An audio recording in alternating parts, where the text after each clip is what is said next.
Dear students, good morning. Today we are going to analyze Maathiew Arnold's poem, Dover Beach. Dover Beach is the most celebrated poem by Maathiew Arnold, a writer and educator of the Victorian era. The poem expresses the crisis of faith, with the speaker acknowledging the diminished standing of faith in the Victorian society. He is unable to withstand the rising tide of scientific discovery. By the way, during the Victorian era, there was a kind of rapid development in the society. There were many scientific theories. There was a kind of scientific progress. This scientific progress led to the decrease, so to speak, of faith. People began to trust science, but at the same time, people began to lose faith. Okay?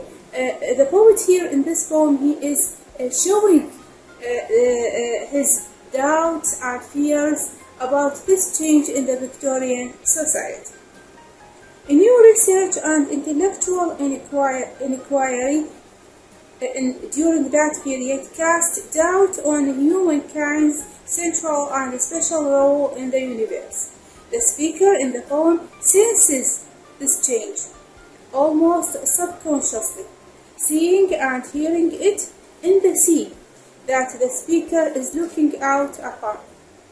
In its expression of alienation, doubt, and melancholy, the poem is often interpreted as a remarkably forward-thinking precursor to the 20th century crisis of faith like existentialism and absurdism.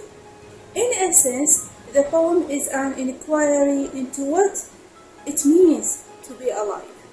Now, let us read the poem stanza by stanza. Let us explain the lines. Let us analyze the lines and see what are the main images that Maathiew Arnold used in order to present the main idea or the main theme of the poem. Stanza 1. The sea is calm tonight. The tide is full. The moon lies fair. Upon the straits on the French coast, the light gleams and is gone. The cliffs of England stand, glimmering and vast, out in the tranquil bay. Come to the window, sweet is the night air. Only from the long line of spray, where the sea meets the moon-blanched land, listen, you hear the grating roll of bubbles which the waves draw back and fling at their return up the high strand. Begin and cease, and then again begin with tremulous cadence, slow, and bring the eternal note of sadness in. Arnold begins this poem, as we see, by describing the setting in which it is taking place. It is clear from the title, although never explicitly stated in the poem, that the beach in question is Dover Beach, on the coast of England. The sea is said to be calm. There is a beach on the water at full tide. The moon lies fair, lovely, upon the straits. A strait means, of course, a narrow passage of water, which, as the English Channel, into which Dover Beach abuts. Although it is useful to imagine the speaker in a particular place, the setting is not as important as what it represents. The speaker can see across the channel to the French side of the water. The lights on the far coast are visibly gleaming, and then they disappear. And the cliffs of England are standing by themselves, vast and glimmering in the bay. The light that shines then is vanishing, representing what to the speaker and of course, the speaker is the poet himself. So the light which glimmers and then extinguishes, it represents what? It represents the vanishing faith of the English people. So this is the first metaphor that the poet made use of. What is that metaphor? It is the metaphor of the light, the fluctuating light, the light which gleams, which glimmers, which shines, and then it extinguishes, and then it glimmers again, and then there is a kind of fluctuating light. This fluctuation represents or symbolizes what? The fluctuating faith in the Victorian society. Now, the speaker turns to another person that is in the scene with him. Who is that person when he says, "Come to the window"? Sweet is the night air. That person was his wife. By the way, he wrote this poem while he was spending his honeymoon with his wife. So he was standing near the window, looking at the sea, and now he is inviting his wife to see the beautiful scene in front of them. The second half of this stanza is spent describing the sounds of the water that the speaker is viewing. The speaker draws his companion or his wife, and he is drawing her attention to the sound that the water makes as it rushes in over the bubbles on the shore. They roll one another, creating the grating roar. This happens over and over again as the sea recedes and returns. The slow cadence of the movement and its eternal repetition seems very sad to the speaker or to the poet, as if the returning sea is bringing with it the eternal note of sadness in. Now, here he is describing something again, something very important, an imagery. It is the image of the waves of the sea. The waves of the sea are coming to the shore. When they come to the shore, they push the bubbles, and this creates a kind of grating roar, kind of sound. Then the waves go back to the sea, and then they come to the shore, and then they come back to the sea. It creates a kind of cadence, a kind of rhythm. This rhythm reminds the poet of the sad situation, of the miserable situation of the human existence in this world. Now let us read stanza 2. Sophocles long ago heard it on the Aegean, and it brought into his mind the turbid ebb and flow of human misery. We find also in the sound a thought, hearing it by this distant northern sea. The second stanza, the speaker states here in this stanza that long ago Sophocles heard this sound on the Aegean Sea, as the tide came in the same way as he described it in his poem. It, too, brought to his mind the feelings of a human misery and how these emotions of the ebb and the flow. Of course, Sophocles, who wrote the play Antigone, is one of the best-known dramatic writers of ancient Greece. Arnold hopes to bring to the reader's attention the universal experience of misery that all throughout time had lived with.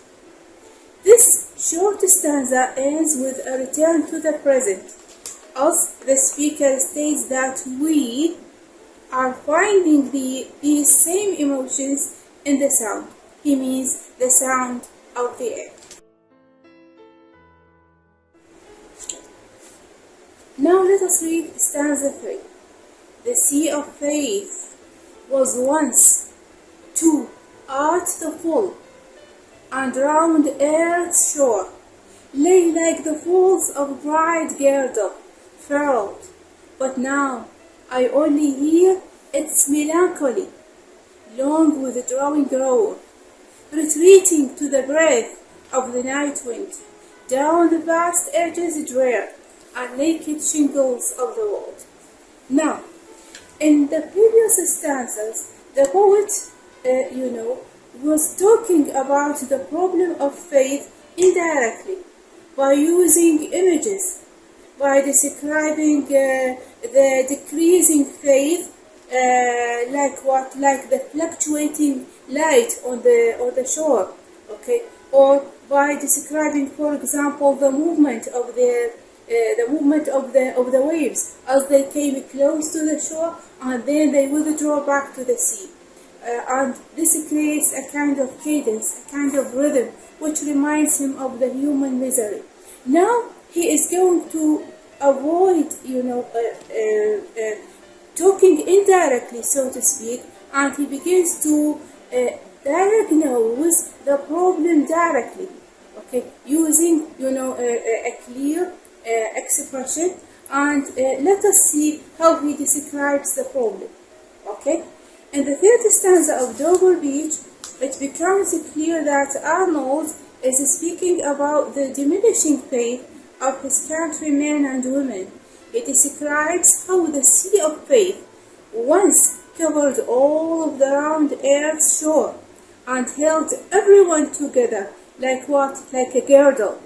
Now, though this time has passed, faith is no longer a uniting power of the society, because it is threatened by the rapid scientific development and by conflicting opinions. The comparison that has been crafting between the drawing away and coming in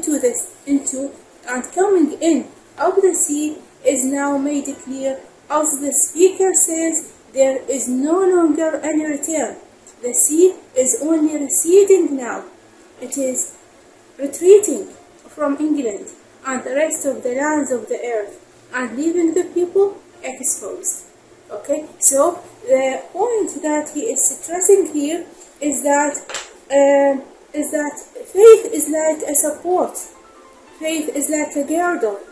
Okay, once faith is decreasing, is becoming less and less. Now people are in great danger. They are losing their values. Okay, this is a very important point here in this stanza. Although he is talking directly, but the important thing is that he uses simile as he describes faith like a girdle. Okay, another important image is the image of the sea, which is considered by critics as the central image in the poem. Now, let us come to stanza 4. Let us read stanza 4. Our love, let us be true to one another, for the world which seems to lie before us like a land of dreams, so various, so beautiful, so new, has really neither joy, nor love, nor light, nor certitude, nor peace, nor help for pain. And we are here as on a darkling plain, swept with confused alarms of struggle and flight, where ignorant armies clash violent. Of course, in the previous stanzas, the poet is diagnosing the problem. Okay, now he is trying to find a remedy. He is trying to find a solution to this problem, the problem of the decreasing faith. Okay, what is his solution? We will see. In this poem, the speaker or the poet speaks now directly to his wife, and perhaps to all those true believers in God that are still out here. He asks that they remain true to one another in this land of dreams. So, what is the solution to the decreasing faith? It is to love one another. It is to be loyal to one another. Now, when he says my love, he is addressing his wife. My love, let us be true to one another. But at the same time, he is addressing the readers. He is addressing the Victorian community. So let us be true to one another. This is the solution that he finds to the problem. The world is no longer what it was, and it is more like a dream than the reality he is used to. It is a land that appears to be full of various beautiful, new and joyous things, but that is not the case. This new world is in fact without joy, without love, without light, without certitude, and without peace. Okay? There is no help for those who are in pain. It is not what it appears to be. So here the poet is stressing a very important point. It is the difference between appearance and reality. Now, what is the appearance? The appearance is that the world looks very beautiful. Like what? Like a land of dreams. Here again he uses simile. Okay, so various, so beautiful. Okay, now in reality, it has neither joy, it is not what it appears. It has neither joy, nor love, nor certitude, okay, nor peace. Okay, this is the image that he is using. The poem concludes with a very pessimistic outlook on the state of the planet, on the state of the world, as the people are suffering around the world as if they are on a darkling plain. What is a darkling plain? It is the battlefield. So our life or this world is like a battlefield, okay, and we are like armies, okay, fighting each other. Okay, we are confused and fighting for things they don't understand. I mean, people. Real suffering is going on, and faith is slipping away.